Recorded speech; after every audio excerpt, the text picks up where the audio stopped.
Сейчас идет реальный кризис. Очень многие малые компании обанкротились, разорились, многие средние предприятия продают активы, мечутся. Также метались мы в свое время, когда проходили кризис 2008 года. Я расскажу эту историю. Почему не надо метаться? Какую ошибку совершают люди в период кризиса, когда принимают поспешные решения на основании так называемого своего, на первый взгляд, рационального взгляда.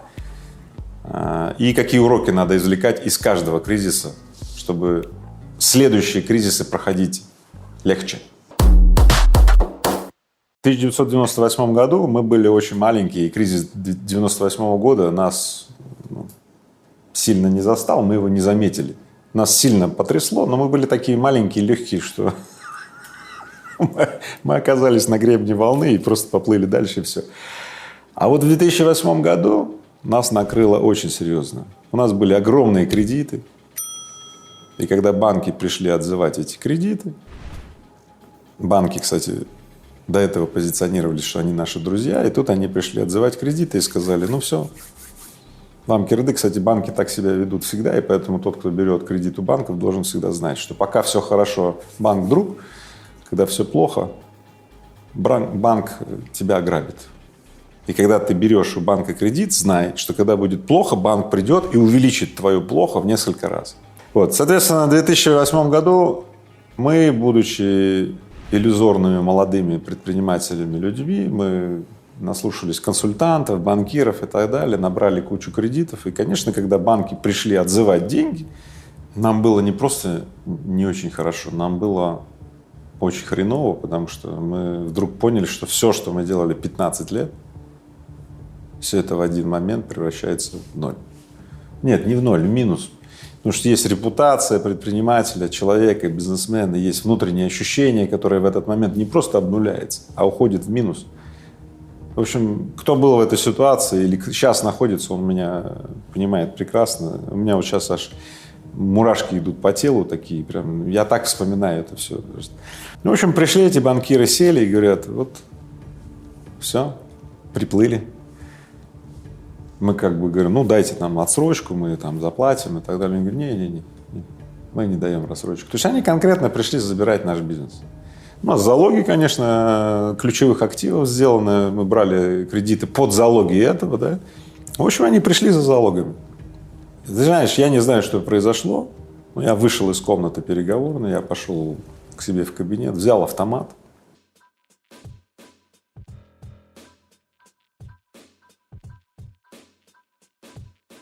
Зашел в комнату переговорную, передернул затвор и сказал: нам нужно 3 месяца, через 3 месяца мы все вернем. Я видел эти глаза моего партнера Сереги, я видел глаза банкиров, но я очень быстро перестал видеть глаза банкиров, потому что они оказались под столом. Они залезли под стол. Я сказал: нам нужно 3 месяца. Они что-то там мычали из-под стола. Я сказал: не звоните нашим людям, бухгалтерам, финансистам. То есть все нормально, мы вернем деньги, только не надо здесь ходить, пальцы гнуть веером.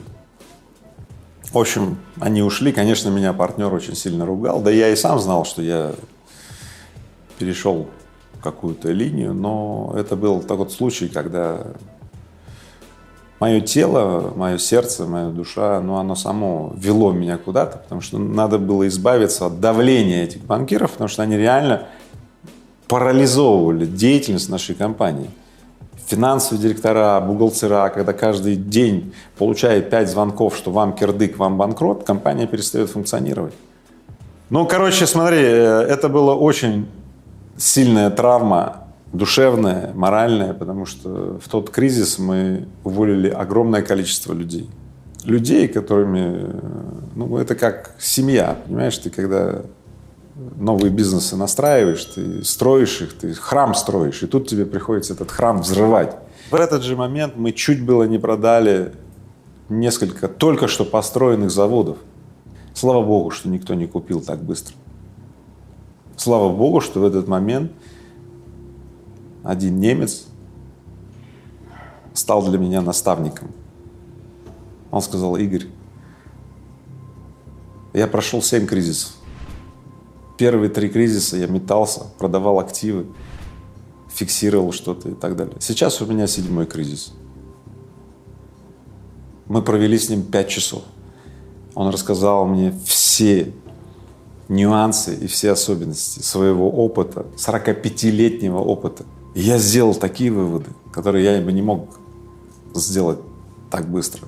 Умеешь быстро расти, умей быстро сжиматься. Когда вдруг начинаются неблагоприятные обстоятельства, ты обязан уметь быстро сжаться, затаиться, а не растрачивать себя вот в попытках, так сказать, что-то сделать. Раз. Второе. Ни в коем случае нельзя продавать активы, когда хочешь снизить долговое бремя. В этот момент активы стоят в 2, в 3, в 5 раз дешевле, ты просто фиксируешь убытки. Даже если ты все продашь, ты никогда, когда рынки восстановятся, никогда не сведешь концы с концами. Не вздумай продавать активы. Третье. Никогда не дай кризису пройти без пользы для тебя. Используй кризис для того, чтобы повысить производительность труда в твоем бизнесе, в твоем деле в 2 раза.